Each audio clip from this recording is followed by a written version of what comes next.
Hey everybody, it is it's that time of the week, that time of the month, that time of the year. It is the Sight Scope and RPG podcast, episode 2. Travis, how you doing today? I'm doing good. How are you? Not too bad, not too bad. I'm hitting the gym a lot more. As I told you, I finally have the insulation and the drywall up. I don't know when I'm gonna paint. The big thing was getting, the insulation and drywall up before the winter. That way it's not cold as balls in there. That does help. And now it's on to buying significant amounts of equipment and store flooring. So yeah, that's where I'm at right now in my Nice. life. How is your life? My life is lifing. I am, as of today, I am cleared for more rigorous activity from my hernia surgery. You're de-wienering? Yes, my groin implants. Um, so, which this it's cool because I am now going to be hunting around my area for a martial arts school. I think I mentioned before I did find one that teaches. They actually teach both karate and kung fu. So I'm gonna check that one out, and then there's also one that's like super close to me that teaches Muay Thai, which I might also check out. So the Muay Thai one. Sorry. That's all right. The Muay Thai one is like it's like a kind of like a combat arts gym, which makes me feel like it's going to be like hyper competitive and very very like alpha male stuff. But I'll see how it all goes. And if neither of them work out, then I'm going to just join a gym and lift a weight. I would, if I were you, and we're very very similar in age, I'd probably go with Tai Chi. Mm. It's very peaceful. I took Kung Fu when I was a little bit younger, Same. and they taught Tai Chi there on Tuesday nights, and it was described to me as if it was moving any slower, they would not be moving at all. And then I went to a class, and it's 100% correct. I mean, it's very good for you, Yeah. both mentally and physically. It's just It's Tai Chi is more about balance. Like not necessarily like physical balance, but mental balance, yeah, spiritual balance. emotional, Yeah. the whole 9 yards. But I am. it can be used as a fighting art, but it's I mean, not common. it's one of the schools of kung fu. It is a Yeah. fighting art. It's just very, very, very peaceful. Yes. Delicious. But Travis, what are you playing? Anything new? New, like recently released? No. No, in general. In general, I know you play a lot of It- older stuff. Yes. So I'm still playing Final Fantasy 12. Still just kind of slowly making my way through that. Making my way downtown, walking fast. My name's Van. um, which that's going well. I'm enjoying my experience with that again. Those quality of life improvements I think are definitely they're nice. It is nice to play through that with guidance on the job boards instead of like I have no idea what I'm supposed to do here. Yeah. So that's going well. I have recently started playing Earthbound again. Started that up again last night. Which we'll talk about that later. But my if everybody who knows me knows that I have a slight obsession with always having to need like a very a high progression type game in my life. So I decided to start playing EverQuest again. Not EverQuest Yes. 2, the zero quality of life classic EverQuest. The grindiest game ever. Yes. I am now level 26, which is the highest I've ever gotten on EverQuest. I'm rocking out my gnome enchanter, which is the same class that I played, the same class and race that I played way back when I think it was Ruins of Kunark was the newest, which was the second expansion, so early 2000s. And in an actually pretty awesome turn, I was walking through like the starting city, and I saw a couple folks that were like standing by a staircase, and they said Knights of Consuming Fury. And I was like, no way, because that was the guild that I was in when I played 20 years ago. I'm not Uh, surprised at all. I am not so surprised at all. If that's the same guild, I am not surprised. it is. It's the same guild, same guild leader. A few of the people that I knew from back then are still in it, so I rejoined, and it's been going well. That's impressive. Yeah, and I'm actually That, having a lot of fun with it. So that's good. That's yeah, good. I'm glad. Couple tidbits of news in regards to MMOs. Final Fantasy 14, of course, had the Fan Fest, and they announced the next expansion for next year, and it's very, very island adventure-y. yes, 2 new jobs. Level cap is being raised to 100. They didn't announce the jobs yet. Every now and then, I kind of think about dabbling in Final Fantasy 14. I play for like a week, and then I'm like, I'm good. I don't have any like high progression games right now, which is weird for me. yeah, Usually, I'm playing. Well, no, I'm playing Diablo 4 still, okay, yeah. but So that counts. I'm getting burnt out on that already. And you know how much I liked Diablo 3. Yeah. The way the seasons work now is it's one big open map. It's not like there's different chapters. And there's, regions, and then you have region progression kind of like dailies or renown in WoW. Not dailies, but renown. Yeah. And in the season, you have to redo it all over again. And it's just such a grind, and it's not fun. And I was talking to McDee's because we've been playing a lot together, and I'm like, they need to figure out a way to make every season a little bit different, because I'm not doing this every 6 months. Right. I'm not doing it. Right. And there's a season pass which costs $20. The season lasts pretty long. It's going from like June to October, so about 4 months. Okay. 5 months. And I'm not doing the same grind every couple months with no other progression other than, hey, I got to this level in the Nightmare Dungeons, which is cool. And they added a little bit of a story into the season separate from the main story, which is cool. But it's not enough to keep me invested every season. So I don't know. They need a lot of work. They need to do a lot of fucking work. I'm very tired of seasons. I think that there's so many games that just use seasons as a cop out to get people to basically extend replayability just to get people to start over. Yeah. The only one that I think that does it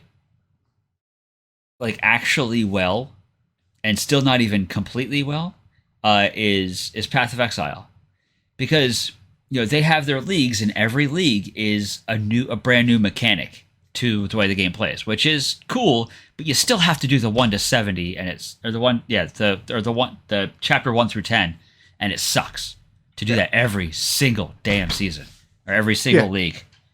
Luckily, with Diablo 4, once you beat the main story, you never have to do it again. Well, Diablo 3 did the same thing. It did, yeah, but I was kind of surprised, even early on, Diablo 4's main story is 6 chapters this time around. It's long. And then after that, you do your Nightmare Dungeons, you do your Hell Tides, and then your Legion events, which they're fun.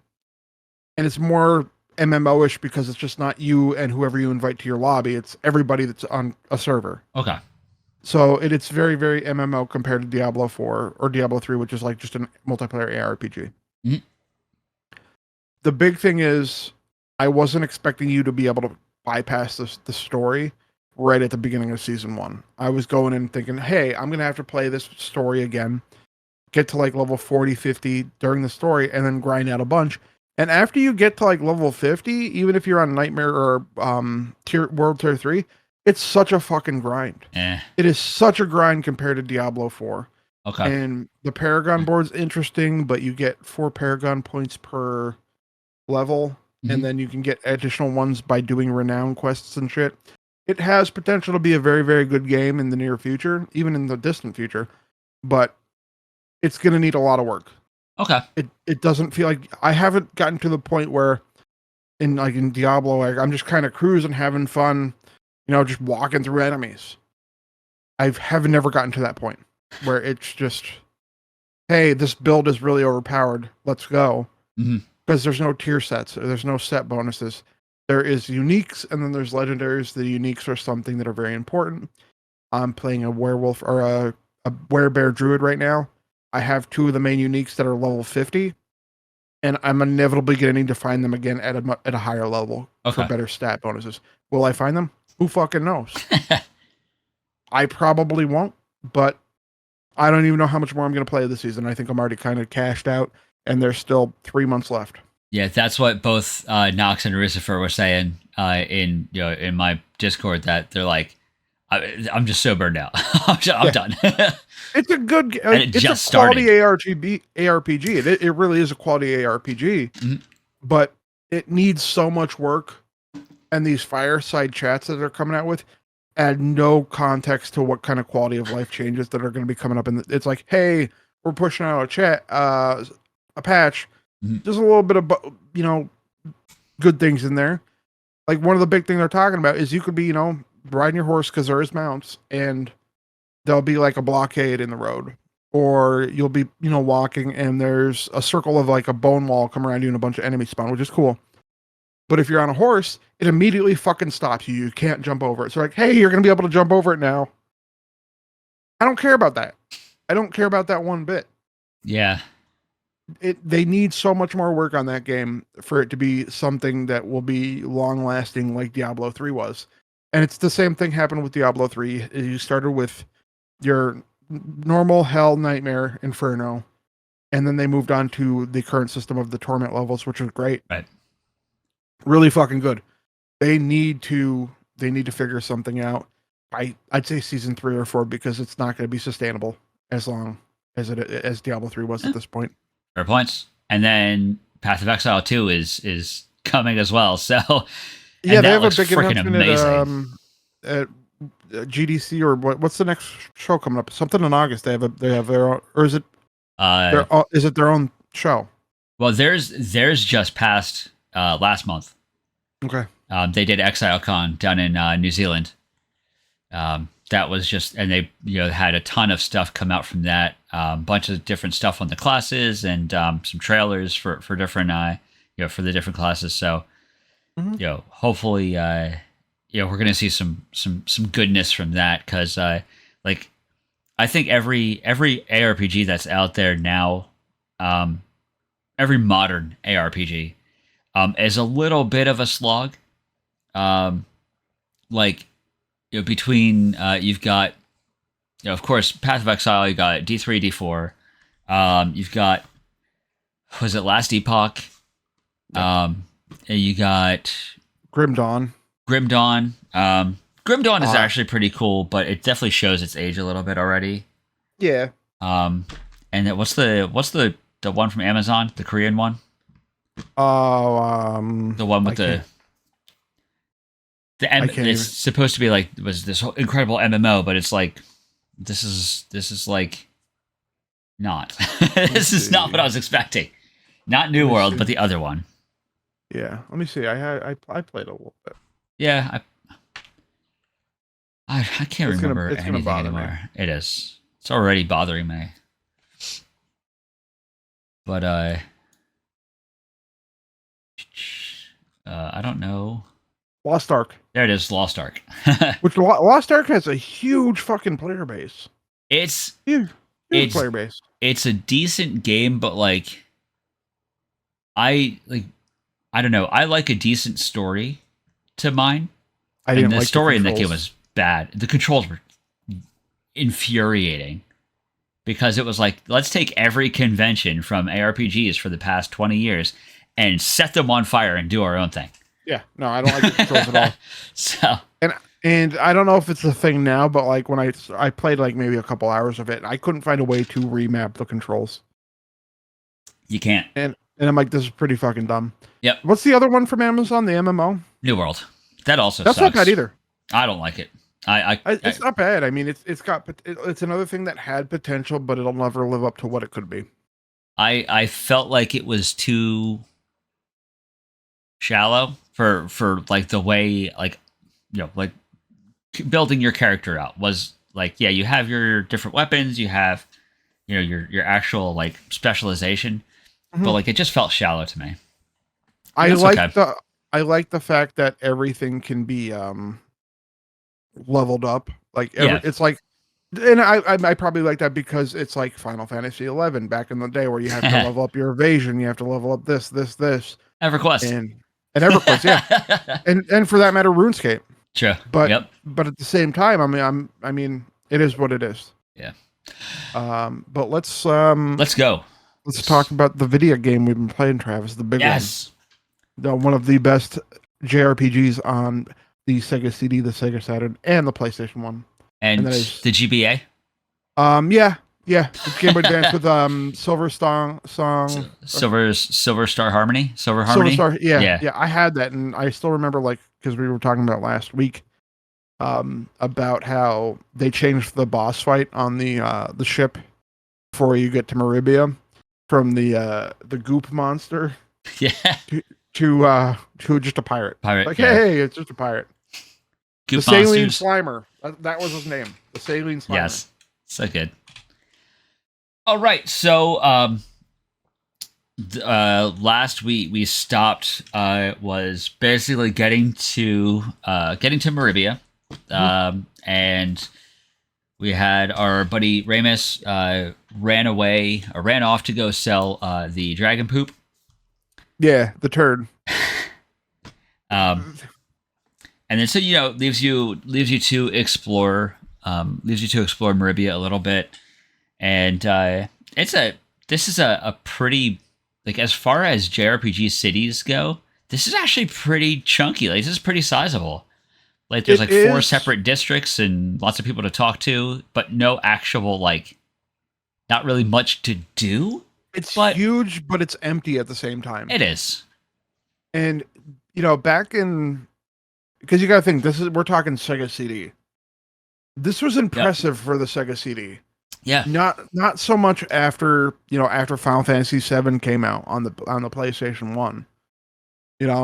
This is mediocre on PlayStation 1 standards, but Sega CD timeframes, this is really fucking impressive how big this city is. Mm-hmm. And I think that's why it's very, very empty feeling, because of the fact of the time frame when the original game came out.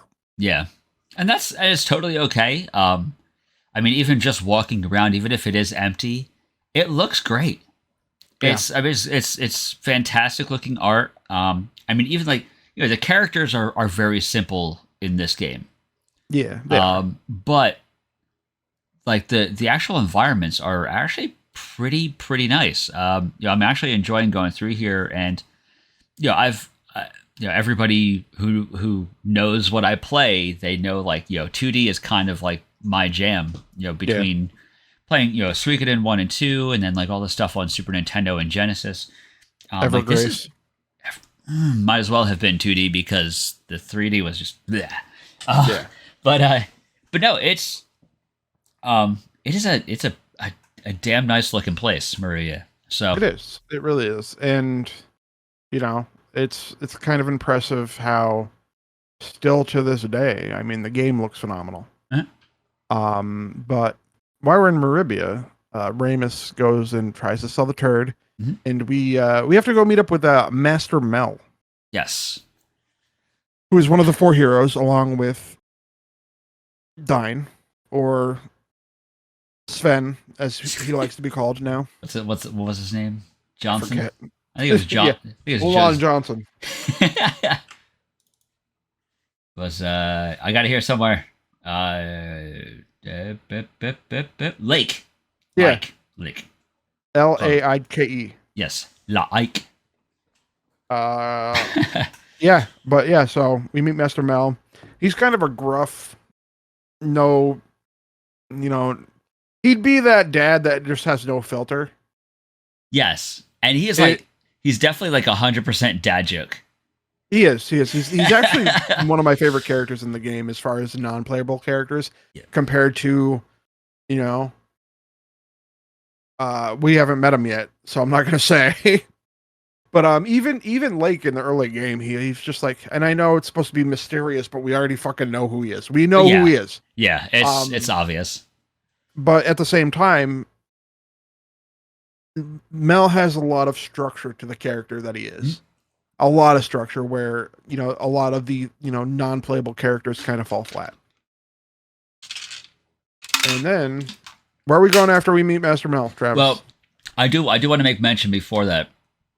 I do love the game's foretelling.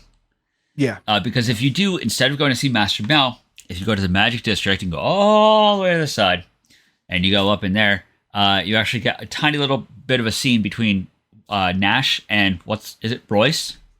I believe so. Yeah. Yeah. I actually left that out because I want to see if you got that cutscene because it is skippable. And basically, it just comes down to learning that Nash is at this juncture. It just reinforces the fact that Nash is a giant d-bag. He's a Chad. He's a downright Chad. Yeah. No matter which way you play it. Not a Giga Chad, because Giga Chad is a good guy. Yeah. He's he's like a Chode Chad. He's a Keith or a Kevin Chad.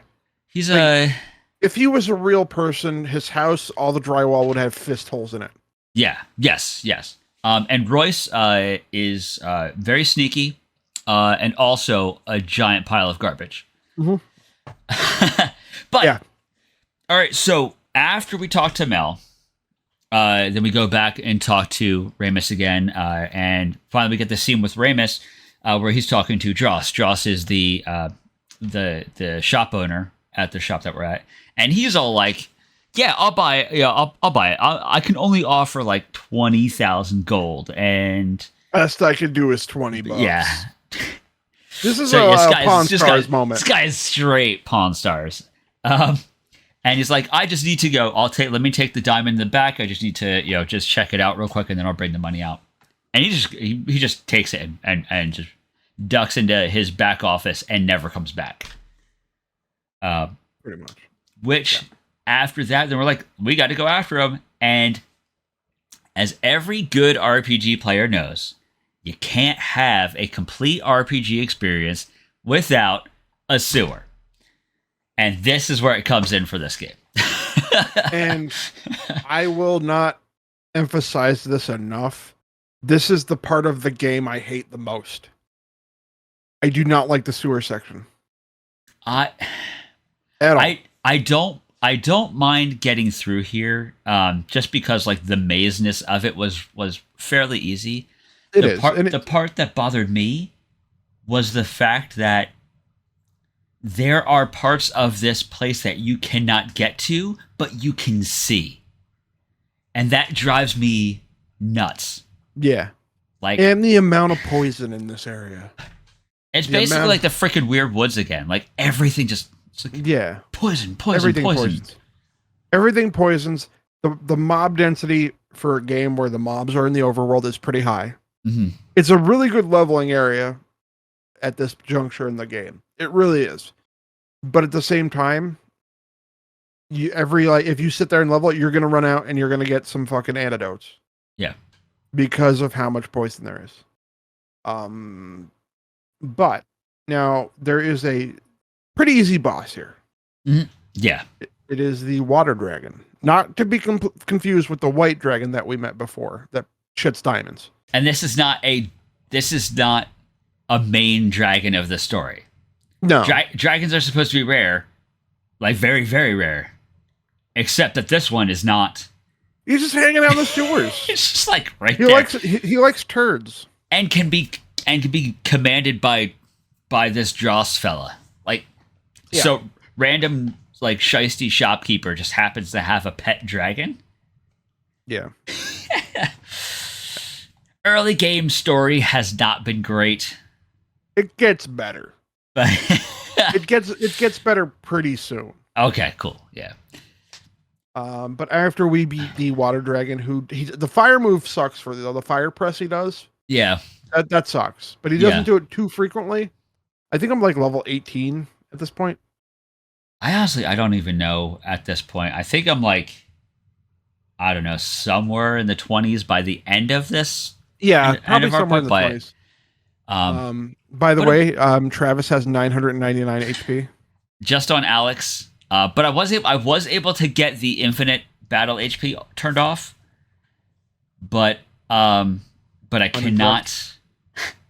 I cannot get Alex back to normal HP. I've tried to um, hack both the memory card to hex edit the memory card, which I can't because the checksum then breaks and it won't load the game. And I've also tried to edit the save file, but apparently DuckStation uses a compression that I can't figure out, and so I can't decompress it, change it, and recompress it because nothing's popping out. So I'm going to start over. I will probably start over this weekend and work my way back up to that point legitimately. So you don't know the pains of this point because Alex has 999 HP. Incorrect. I have beaten this guy before. I know. I have gotten up to Vane, which I think last episode I was calling it Vice, so I apologize to anybody who you were. thought I was an idiot. I am an idiot, but that's not the point. But yes, I have gotten up to Vane before. Yes, I know. Yeah. You were calling advice. I didn't want to say anything. You should have said something. I wanted to make you look like an idiot. I don't need to be wrong about that to look like an idiot. I know. There's plenty of other things about me that will make me look that way. I mean, same with me. But after we beat Dross and his poop dragon, he gives us back the diamond and $500 reduce. And Ramus takes his shop.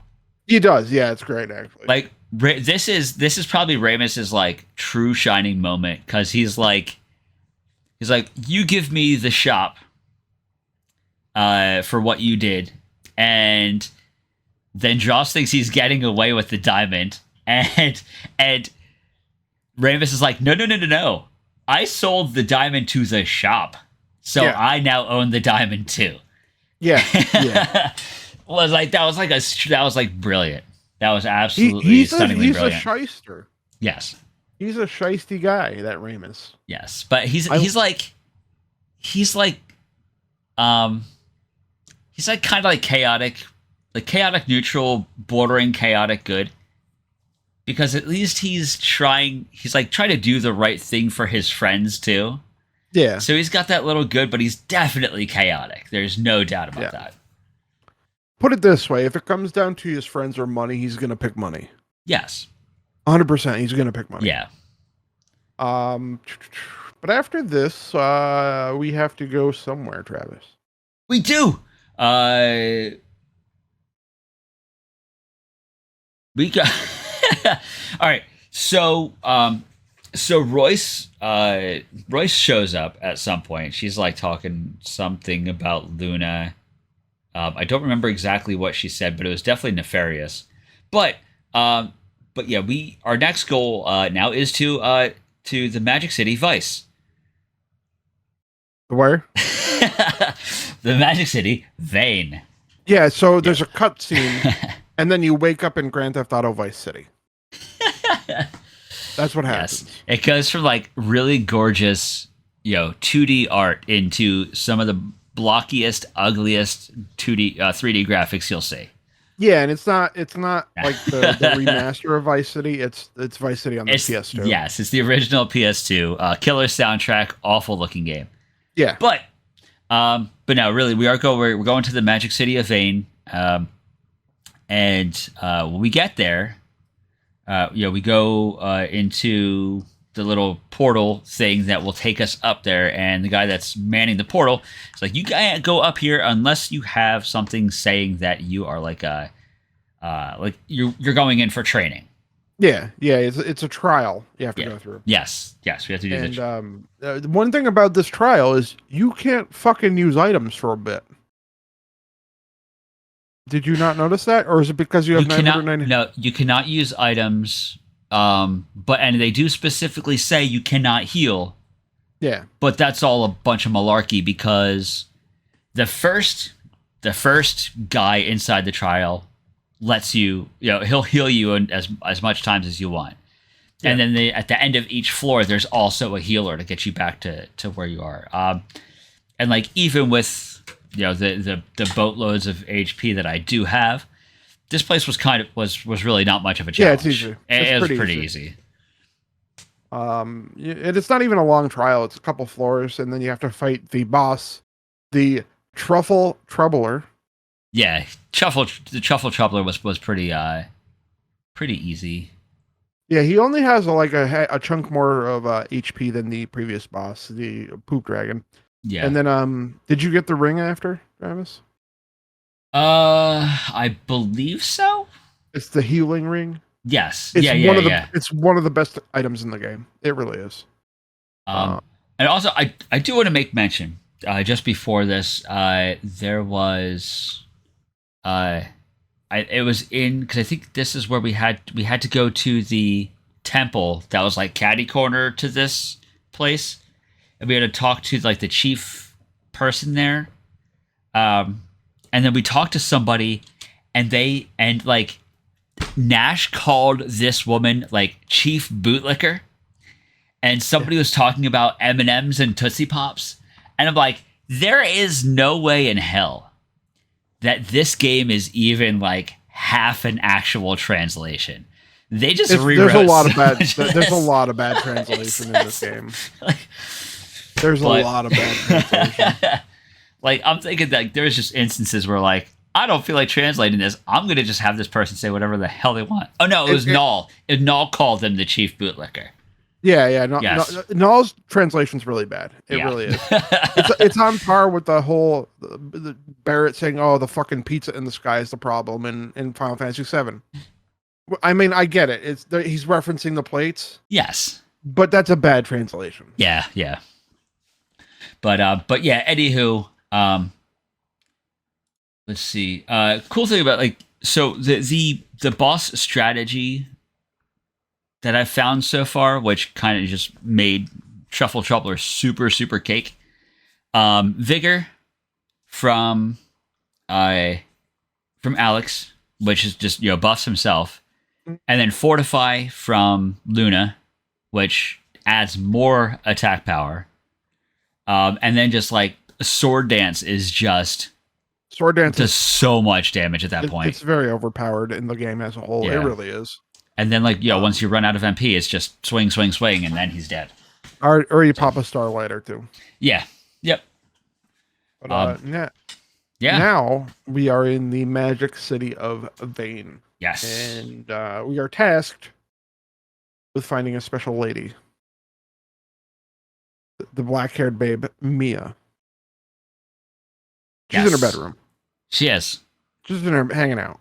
I mean, and then there's obviously Nash thinks he's hot shit, and he's got a thing for Mia. Yes. But don't we all? No, I don't. I don't either. She's like 16. That's not. Yeah. But after you talk with her, we get to go to Galleon's room. Yes, Galleon is. Galleon's a little weird. He is. He's very, very weird. He is. He's probably got the most annoying voiceover in the game thus far. That doesn't change. It's like a creepy, flamboyant, like librarian. I'm gonna go with that, like a creepy, flamboyant librarian. And it's just like I don't know. It's just it's weird, and it doesn't really seem to fit what he looks like, in my opinion. It doesn't. It really doesn't. I have determined that he is a creepy vampire elf looking dude. That is my might be. Yeah. He might be. But he tries to persuade you, like, hey, you probably shouldn't become the Dragon Master. Yeah. But no, you're like, nah, dog. I feel that's in my bones. You're weird. Deuces. Yeah. And then he tells you to go to Lon to save them from a wicked man. Yes. And I don't. Galleon, my guy, it's kind of obvious you're not all right. Yeah. The foreshadowing in this game is not very subtle. No. Uh, but to get to Lon, we have to go through the Nanza Pass East, which is pretty self-explanatory. There's a couple of Yeah. chests here. You fight. This the what's it called? The place the fortress like in the middle. Nanza? Nanza, yes. That place is actually pretty cool. Yeah, and then here we meet Kyle. He's in jail. Yes. Kyle's really cool. And then you get put in jail. You do with Kyle. Fun fact, Kyle is not the kind of Kyle that punches holes in No, drywall. He fixes holes in drywall. he does, but he also punches holes in his own soul Yeah. because of his undying love for dang it. Where's her name? It's on here somewhere. Jessica, Jessica, thank you. who after Nanza, we go to Nanza Pass West. Yeah. Pretty straightforward. And this is the first time we come across monsters in chests. Yes. Which is a dumb concept in any RPG. Yes. I hate that concept. Just make it a mimic. Mimics have been around since the 80s. Yeah. It's a D&D staple. Yeah, and arguably the two parents of JRPGs, Dragon Quest and Final Fantasy, take so much from Dungeons and Dragons. Why don't you take mimics? Yeah. Yeah, the monster in chest thing, it's just, I don't know. It's weird. I was like, I would always prefer that, like, you go up to a chest, and if it's got a monster in there or it is a mimic, should say, should give players a choice. Like, something is off about this chest. Do you still want to open it? Because, like, all of those times, it's always like those types of chests always have a monster that's like way harder than the regular enemies around here. Yeah. And absolutely. It could be a real easy game ender. That, like, just, any time when you're like, you just pop, surprise, die. It sucks. I don't care what game it is. The mountain where you're going for the Earth Crystal in Final Fantasy 1 was notorious for that. It had like 7 different chests that had monsters in them, and they were significantly harder than the regular mobs in that area. And I got so mad the first time I played Final Fantasy 1. And I'll admit it, the first time I played Final Fantasy 1 was on the PSP. I played the remaster on that, which is phenomenal, by the way. It has extra content. Ooh. If you're going to play Final Fantasy 1, it has extra content that's not in the Pixel Remaster. It has an extra dungeon after the game. That's sad. It's not in the Pixel Remaster. But the Pixel Remasters are really well done. They're now out on everything besides Xbox. I don't know why it's not on Xbox, but yeah, no, the whole monsters in chests is just a dumb trope. It's just a dumb trope in any game, really, because it's not just in JRPGs anymore, in Western RPGs. But now they become more normalized to be mimics because of Dark Souls. Yeah. And the Dark Souls mimics are fucking scary as shit. Now, the way that the best, like, creature in chest, though, was actually in Chrono Trigger, when you beat Yamza at the cathedral and then you open the chest and it's the Chancellor. There's a good trope switch up for you. Yeah, I like that one. So after Nanza Pass West, we get to Lon. Yes. Yep. Where we meet Jessica, the blonde-haired babe. Yep. Who is with, of course, good old Kevin. Yes. It's still kind of weird that his name's that's Kyle? his name. Kyle. Kyle? Yeah. Not Kevin. Like, you have, Ramus and Alex is, yeah, there's some names that are really, really common, even in today's world, and there's like Galleon. And I mean, Luna's not really a common name. It is for like a pet. Yeah. But then there's Mia and Lamia. Yep. There's Way to, Nash. way to be real creative with your daughter's name there. Yeah. Um, But but I you I do, get a lot of Berg feeling from Lon. Like yeah. it just reminds me very much of like if Berg was a fishing village, this is exactly what it would be. But after we meet Jessica, you got to go find the man with the boat in the bottom left of town. I, I do want to make mention the first house that you can go into in Lon. It's like You almost said Berg. I did. Uh, I saw. but the first house you can go into, there's a woman in there that will sing a song, and when she starts singing, the music is like the best music I've heard in the game so far. It's Oh, so like it's the thong song, right? basically Yeah. it's like super happy. It's super enjoyable. It's just so out of character for the seriousness of we need to save the world kind of adventure. It's Mhm. like it's like casino music kind of just, It's but really no, it's it's really great. good. I like it. I really appreciated it. But Um, after that, we get on the boat and we go to Long Island, mm, where it has bad water. The water hurts. yeah. Good note though, Jessica is a legit She's a healer, straight up healer.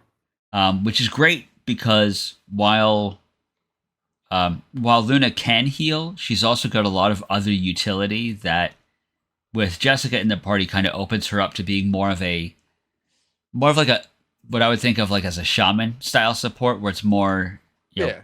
buffs and Minor healing. minor healing and actually just like status effects and stuff like that. Yeah, like a red mage. Yep. No, Jessica's a main staple in my party once I get her. She really is. She's good. I like her. So we kind of go through the island. It's kind of there's some enemies. There's an enemy there called the Deep. Did you fight any of them? I think so. What do They're they look very like? I forget, but they're very strong. I'm gonna look up what they look like now. And then but we we come across good old Zoc, I Zoc. believe is his name. Yep. The main note that I have about him is Zoc is a damn moron. He is. Like He is. he is just. I mean, I guess I it can't kind of find a falls in with picture a of lot of other NPCs. They're just a lot of NPCs are not very bright in this game. It's the writing. It's the translation. Yeah. It really is. But no, Master of Zoc is pretty dumb. Yeah. It's a pretty straightforward fight. Sword Dance and Starlight. It's Alex, Nash, fire and regular attacks. Mhm. Luna, attack and buffs and healing when needed. And same thing with Jessica, healing and attack. Let me tell you though, Jessica hits like a damn truck, dude. Like Yeah. she's basically she's a very very much so a cleric archetype. Yeah. Because it's just heals and a big freaking mace. I mean that's old school Final Fantasy. White mages use maces. Yep. And they hit decently hard. Their defense sucks, but they could heal. Yeah. And we don't see that anymore. But yeah, and now we have the wonderful backtrack to Vane. Yes. This is just this was not too bad besides just the time it took to get back there. Getting back through Nanza was actually pretty easy to dodge a lot of the enemies. It is Once you knew where they were. Just the trickiest ones are like the flies, just because they're so fast. Yeah, that fucking buzz noise they do. Well, at least you know they're coming. They're like creepers. Yeah, but they are. But like we talked about this last episode, the music's really good. Mm-hmm. The sound effects are fucking horrible. Yeah, they're real bad. They're really, really bad. Yeah, but yeah, the backtrack to Vane's not too bad. It's just lengthy. Yeah. Um, Once we're in the vein, we go back into the Magic Guild, and then Lamia shows up. Hmm. This fucking bitch, and She's she throws us in prison. yes for I guess just being too cool, Yeah. pretty much. Uh, yeah. We're in prison, and blah blah blah. We just go talk to the wall, and it's Mia and all have come to save us. Yep. Uh, and then we go to Crystal Tower now. Yeah. Well, we also let the other person out who was wearing that mask, who is obviously the real Lamia. We Yeah. don't know who the imposter is yet, but we most certainly know at this point that this. Something is going on. Yes. So we know that. I think we like I've gathered enough that the imposter is from the Vile clan, who is like the main kind of the main baddies that we know of so far in the game. But they were also supposed to be kind of more mythological. Yeah. Same there's with like the rumors of them and whatnot. yeah, same with the was the Magic Emperor. Is that his Yeah. name? It's Russell. But Russell Russell the Magic Muscle. Russell Crowe, Russell Muscle Crowe. Yeah. Cool. Fighting across the world with Russell Crowe. Yeah. Yeah. So next up is the Crystal Tower. So we have made it thus far. Did you play any of the Crystal Tower yet? I didn't yet. I saved right outside. So I'm ready to go in. The game's about to get really good. This is where I want to start just playing again, and just grinding stuff out the old-fashioned way, and make my way back. And knowing what I need to do at this point will make things go a lot faster as well. Yeah. But I did what I did because I just did not have the time to spend hours just grinding out in the White Dragon Cave. So, but now I know what's going on, so I should be able to get there, no problem. Yeah, you'll get there. And to be honest with you, we still have a lot of game left. We really do. Yeah. We're probably about a third of the game in at Okay. this point. All right. Maybe a little bit less, maybe closer to a quarter. But That's all right. we're getting there, and this is when the story gets really good, in my opinion. Okay. It really opens up with the baddie, and what happens to the dragons, what happens as your adventure on to becoming the Dragon Master. A lot of cool things are about to happen, and I'm really excited for you to experience this because you're at a point where you haven't played anymore, right? I haven't even played up to this part. I never went through the barrier. I got up to Vane. But and then you're like, I never. I'm good. Yeah, I got through. I got through the trial. I did the trial before. Got to Vane, and then that was kind of it, because that's I think at that point we we're like, yeah, the book club thing isn't panning out at the moment just because of time and other things going on. So, but yeah. So this is the farthest I've made it, and I'm very much so looking forward to the rest of it, even if the story just never really works for me. I'm having fun with it. It's an interesting battle system, even though the movement is just really weird. That is one of the downfalls. Like if the enemy's too far away, you waste your turn walking for 15 seconds later for them to walk closer to you. Yeah. And attack you. Yep. But no, I get where you're coming on. The battle system is kind of archaic, but you got to think this is Sega CD time. Yeah, I know. It hasn't aged well, and if they were to do anything with this game as far as a remake or a remaster, I think they should put some quality of life things in there. Oh yeah. As far as the combat goes, the rest of the game as a whole, phenomenal. I would not change it for the world. Yeah. But how much I love this game. Yep. Yeah, and I like I said, I'm excited to kind of see what's up, what's coming. Yeah. So But that's it for Um, the game, Travis. Is there anything else you'd like to discuss on this episode of Sitescope? actually, I do have like one kind of like actual like legit criticism of the game, outside of just like the minor annoyances. Like the world map. While it's nice to look at, it kind of bugs me that it's just like static. It just doesn't do anything. Yeah, yeah. Like, I would honestly feel it would make more sense to me if it was something closer to like a Final Fantasy Tactics map, Yeah. where it's just, or like I mean, hell, freaking Final Fantasy Mystic Quest, where it's just you just choose your next, you're going to your next point, you can unlock the next point, and then everything that you go into is more dungeon like, but like the world map just doesn't. It feels like a It's very bunch of bland. yeah, it feels like a bunch of wasted resources to me because it's just something to look at. There's no interactivity with it at all, really. No, you have a point there. You really do have a point there. I will give you that. But let's be honest here. Most world maps from this time frame are not good. Hmm. Well, I mean, this is part of the fourth generation. So you also take a look at world maps like, um,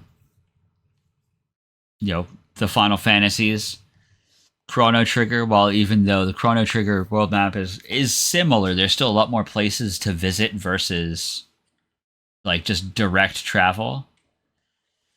So I honestly I don't think I can give it a pass for that. I see this more like NES generation than anything really. So because it's Sega CD, which released in 1991, you'd give it a pass, even though the NES came out in 1985. I probably would, yeah. I'd still give it a pass. Maybe that's my nostalgia goggles though. I don't know. I feel like I agree with you to a point, but due to the time frame, even back in like yeah, Chrono Trigger had a really good map. Really good overworld map. Probably one of the best of that generation. Final Fantasy 6. Really good overworld map. But Especially near the end. yeah, but I mean, Final Fantasy 4 also released in 91, That's true. That's true. and I'll give you this one, Travis. thanks. And wait, that was where was it? Where's the freaking thing? I'm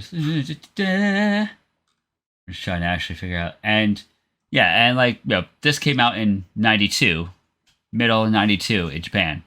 Yeah. So, yep, I you may give it a pass, but this one's it's not getting one from me. I'd give I it a don't think so. somewhat pass. A somewhat pass. I mean, even Final Fantasy One did something with their overworlds. Occasionally, yeah. So Occasionally. I don't know. It could be my love for the game, but I see your point. yeah, Is there I anything just else you'd like to discuss? um yes. Um, so I mentioned before that I'm playing Earthbound again. Yes. Um, Go on. for anybody who is watching, listening, um, we're going to make an honest go at turning our YouTube channel into a place for like retrospectives and reviews for the role playing game genre. Um, and because I am very mostly heavily into retro stuff, I am going to be starting to do some of those games. I'm going to be doing a retrospective on Earthbound. I have no time that I can promise that it will be out, but I'm going to play through the whole thing, record everything I do, and then, and then say words. I am going to be doing similar content. I haven't picked a game yet. I don't know what I'm gonna do. Time splitters. Time Splitters is that's doable. It's so good. Not an RPG, but so good. And it's a very good game. But yes, we both have families, we both have full-time jobs, we both have obligations outside of this podcast and YouTube channel. Yep. So it's not like we're going to be pumping out. We're not going to be Gerard the Completionist where we're putting out a full, half-hour episode every week. Yeah. I'm still going to be shit posting memes on TikTok and YouTube. Yeah, and I'm not. Those don't take long, so I'm still going to be trying to make content and being like, this is stupid. I'm going to let Adam do this. I'm still going to be playing EverQuest. I get some downtime with work. I work from home. We both work from home. Mm-hmm. My work office is not the same as my game room here.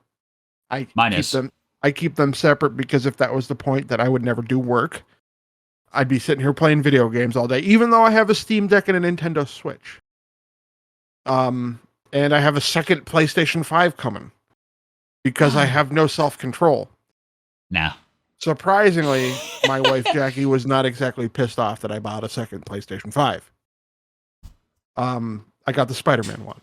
Yay! Spider-Man can do anything a spider can.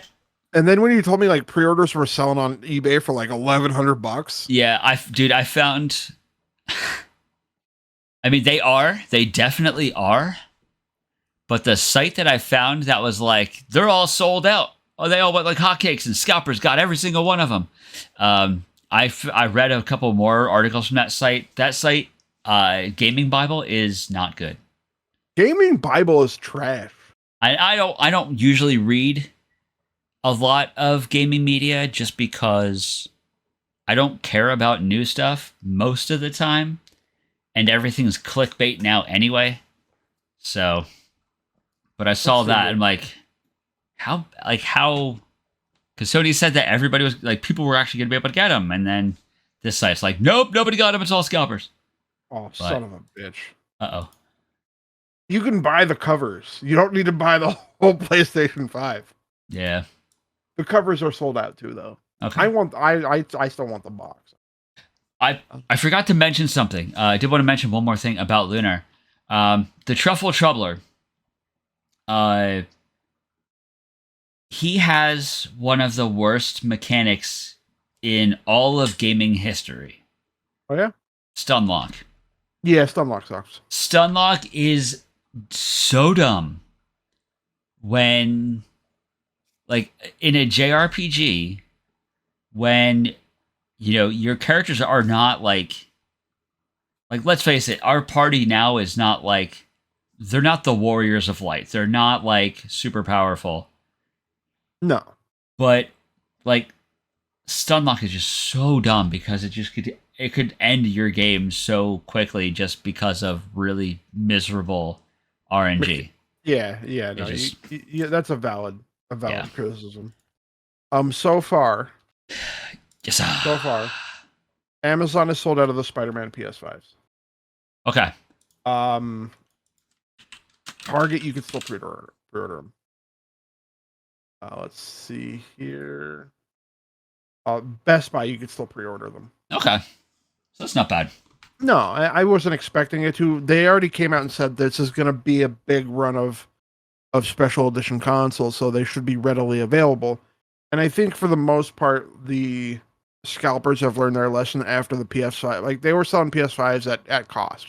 Yep. So I don't think it's going to be a issue for the foreseeable future.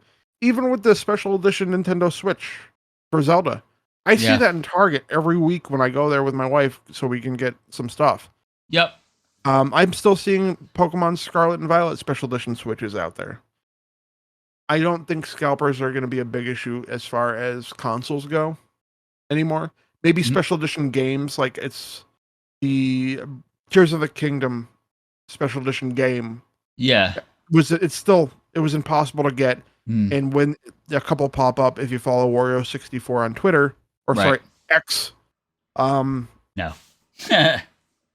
like they're sold out within seconds. Yeah. But consoles, I don't think it's gonna be as bad as it used to be because it's a gamble. They bought Yeah. so many PS5s, and then they just sat on them for months, and they couldn't sell them. Yep.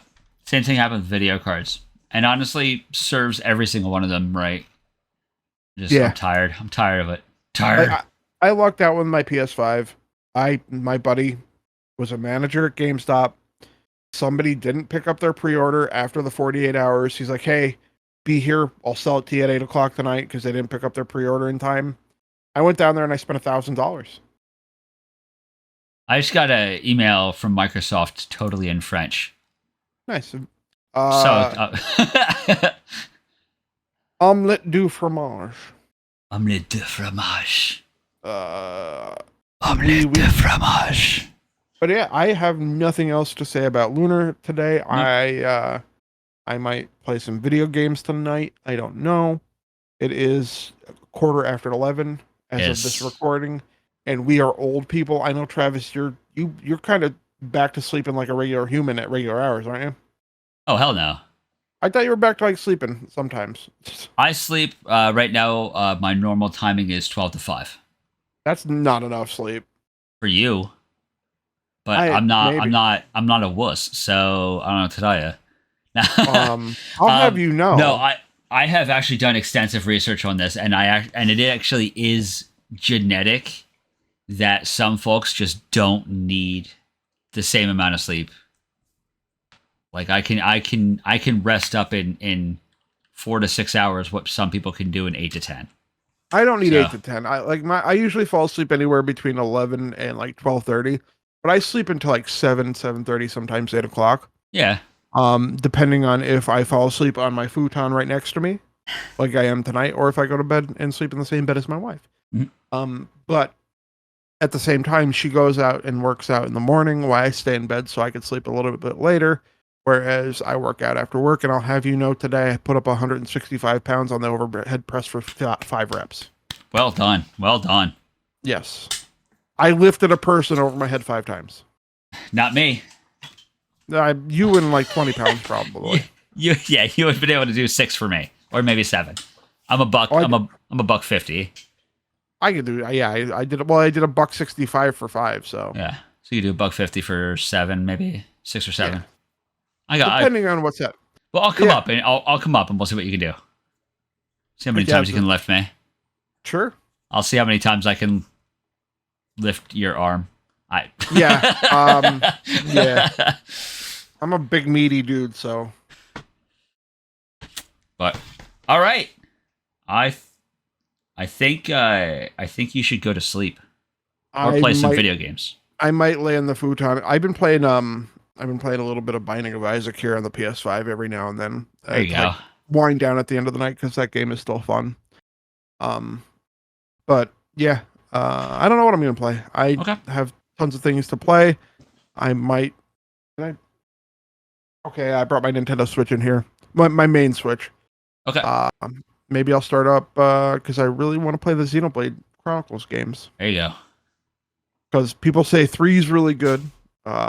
People said 2 is really good, and I have them all, and I haven't played any of them. I dare you.